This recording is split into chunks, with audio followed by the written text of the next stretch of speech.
Punitin natin ang script ni Martin Romualdez. At higit sa lahat, huwag magpadala, huwag sabayan, huwag maniwala sa sarswela na nilalako ni Martin Romualdez.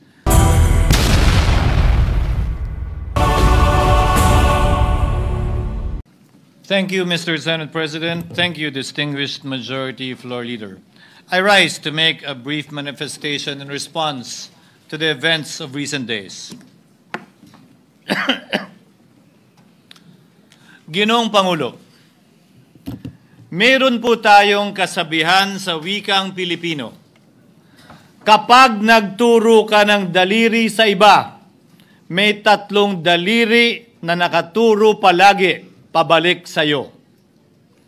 Sa mga nakaraang linggo, malinaw na nililihis ang galit ng taong bayan tungkol sa mga ghost at substandard flood control projects mula sa mga totoong may kasalanan patungo sa Senado at sa ilang mga miyembro nito. Tila pilit na ginagawang panakipbutas, ika nga at fall guy, at diversyon ang mga senador palayo sa Kamara at sa mga tunay na may sala. Klarong-klaro po ang script nito. Ipitin ang tatlong dating DPWH officials, pakantahin sa kanila, mema banggit lang na senador, habang pinagtatakpan ang mga congressman na tunay na kasabwat nila sa mga lugar na ginagalawan nila. Simple ang patunay dito. Kapanipaniwala ba na wala silang kinausap na kahit isang congressman nakaupo na totoong may hawak ng mga distrito sa lugar na ginalawan nila sa hinaba-haba ng testimonya nila dito o sa Kamara? Banggit sila ng banggit, name drop sila ng name drop ng pangalan ng senador. Maski na klaro naman kung inyong papakinggan na wala silang masabing direktang nakausap o binigyan ng anuman. Lahat ito para lamang ipako ang mga senador sa media at sa publiko at ilayo ang atensyon sa Kamara at mga congressman. Bakit nga ba? Dahil tila mas malaking isda, ika nga, mas mataas, mas kilala ang mga senador kumpara sa congressman? Umaasa sila na maiibsan ang galit ng tao sa kanilang mga anomalya ukol sa flood control at tuluyan na silang makakatakas mula sa anumang pananagutan. Isang tao lamang, Ginoong Pangulo, ang nasa likod ng script at sarswelang ito. Siya ang dahilan ng kaguluhan, pagkakaaway-away, pagkakawatak-watak na ngayon yumayanig sa ating bayan, maprotektahan lamang ang sarili niya. Ang pangalan niya ay matagal nang bulong-bulungan sa bawat sulok ng bansa, pero ngayon, unti-unti nang sinisigaw ng taong bayan.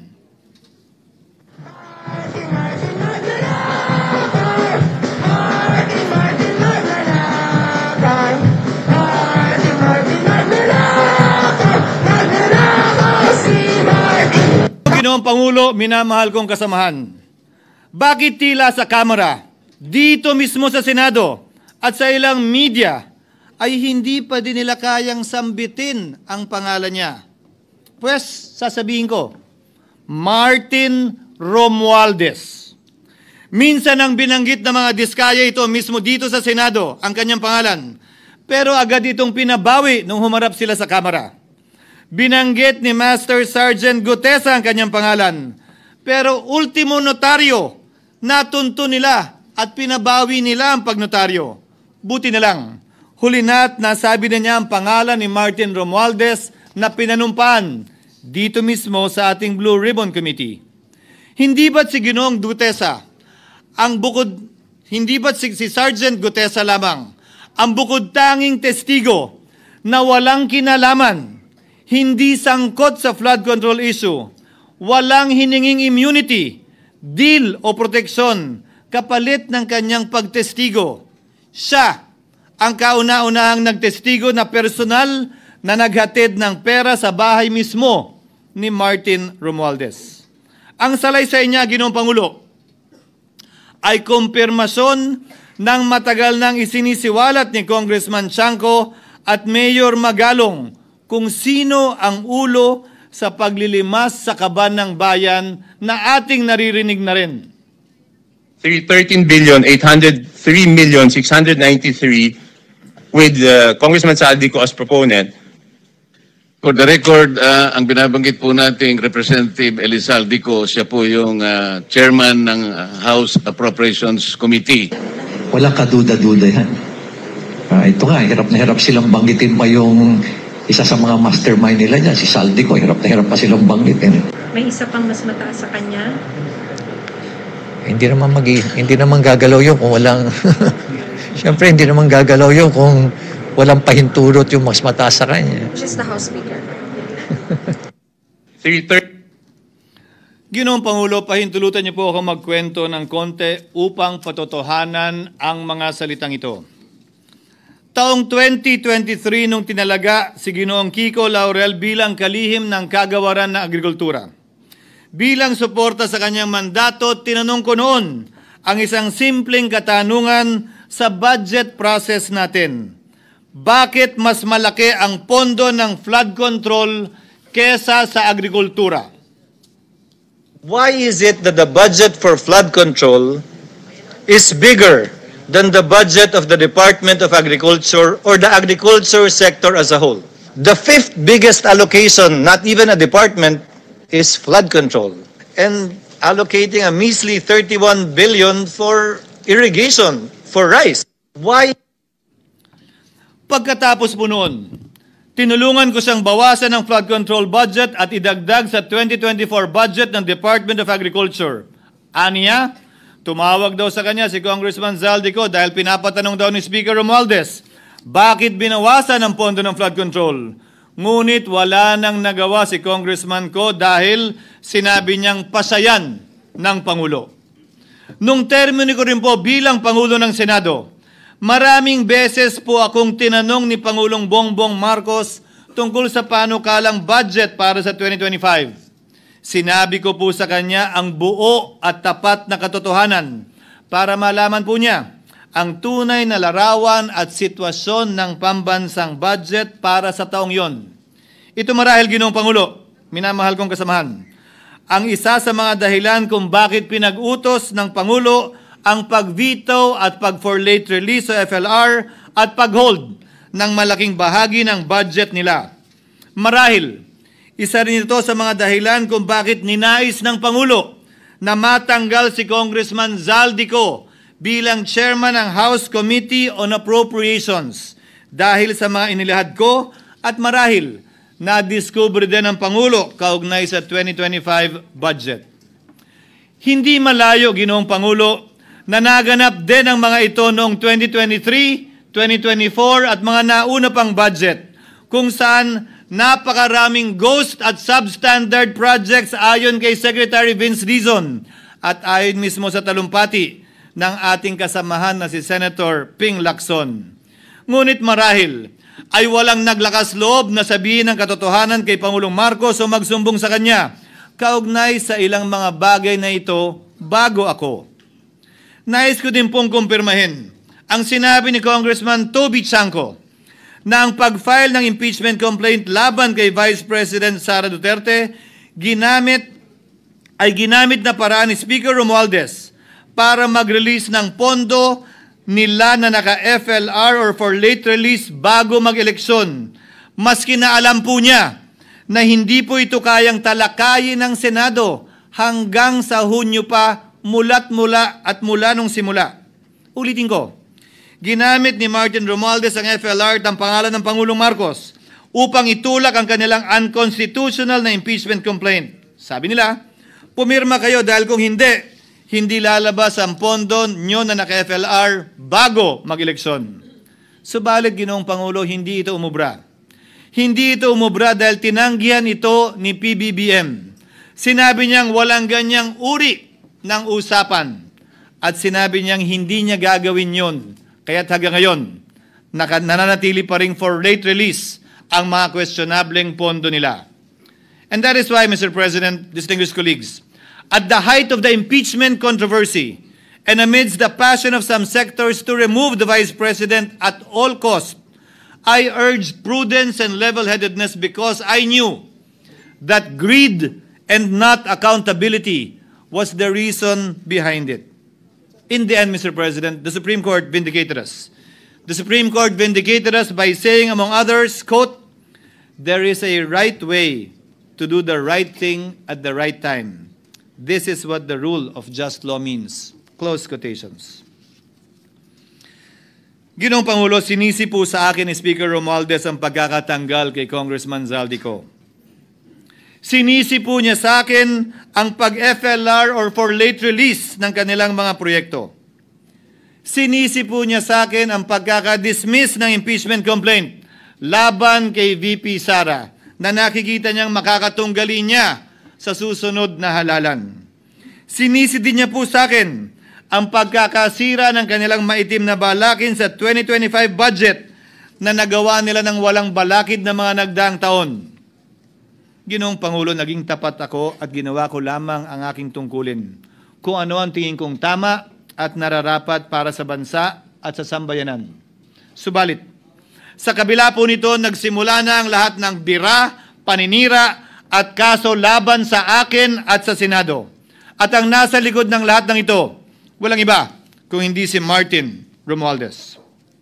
Ika nga ni Mayor Magalong na ngayon lamang nakita ko sinisiraan na rin ngayon.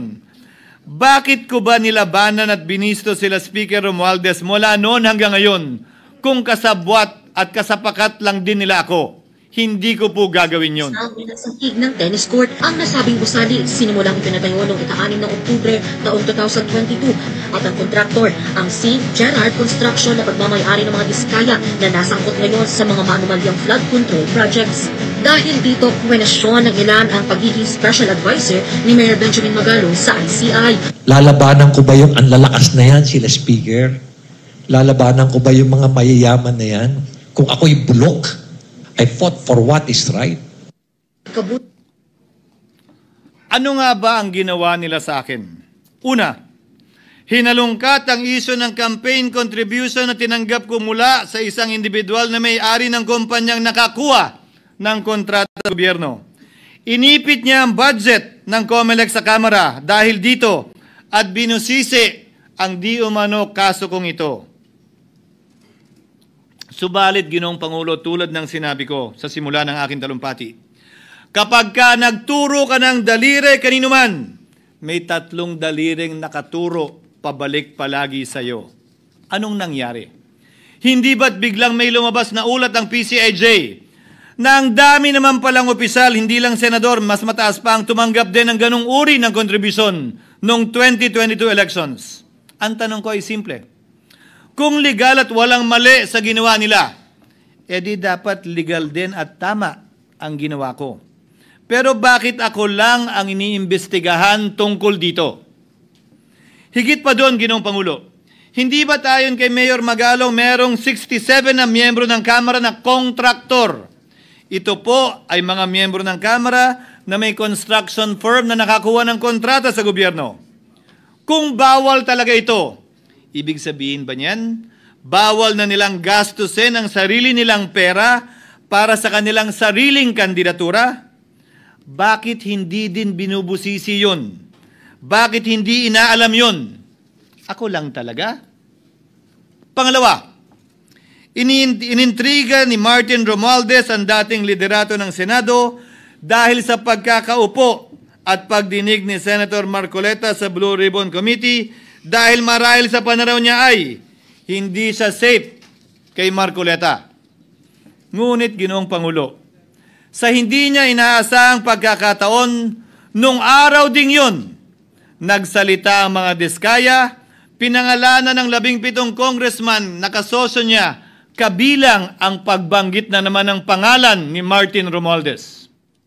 Karamihan sa mga kawani ng DPWH na nabanggit sa itaas ay paulit-ulit na binabanggit ang delivery ng pera ay para sa kay Zaldico na dapat at least 25%. Si Kong Marvin Rillo naman ay ilang beses na binabanggit ang pangalan ni Speaker Martin Romualdez bilang kanyang malapit na kaibigan.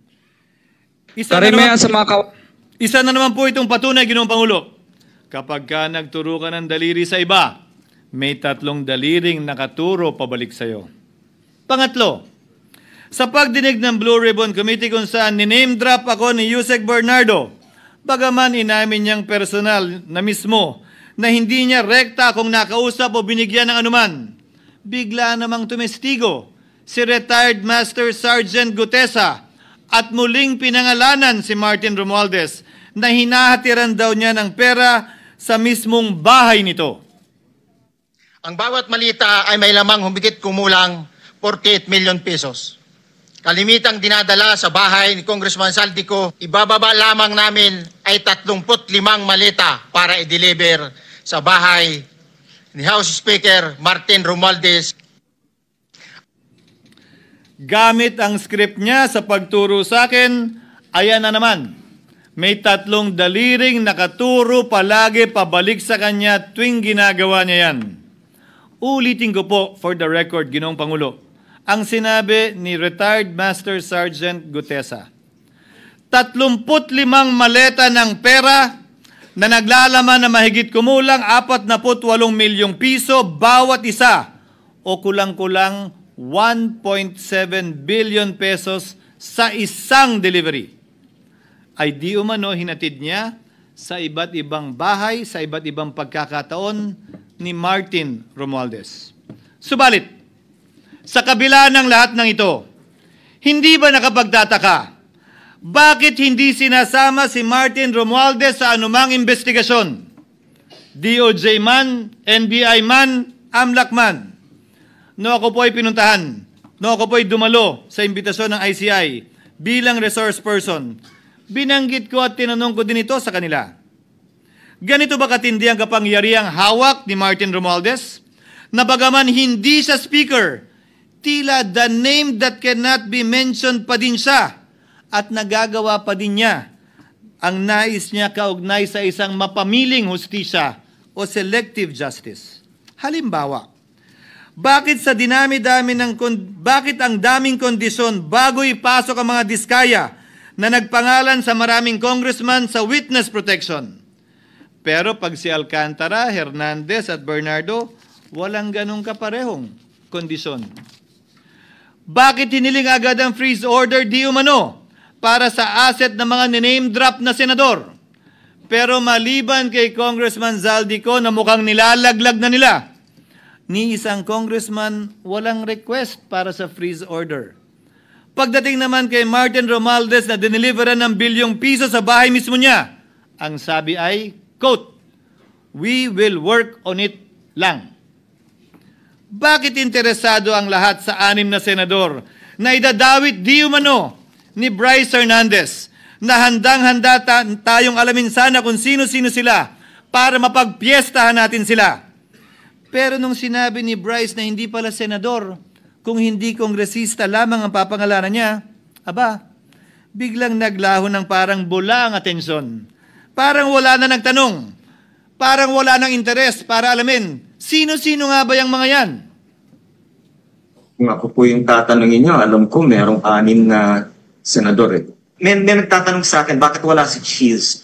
And my answer to that is, I'm almost sure, no, probably hindi ma-mention si Cheese simply because walang insertion doon. Si Sa Bulacan.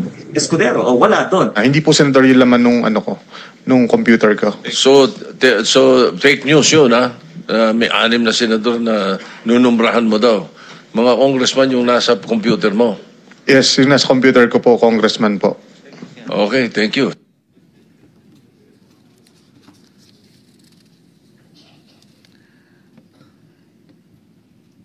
Nagkataon lang ba, Ginoong Pangulo, na ang mga nakaupong senador na dinidiinan sa ngayon ay ang dating Pangulo, dating pro tem, dating punong mayoriya ng Senado, na lahat nagkataon din lang ba na bumoto kontra sa depektibong impeachment ni Vice President Duterte o talagang tinumbok lang kami?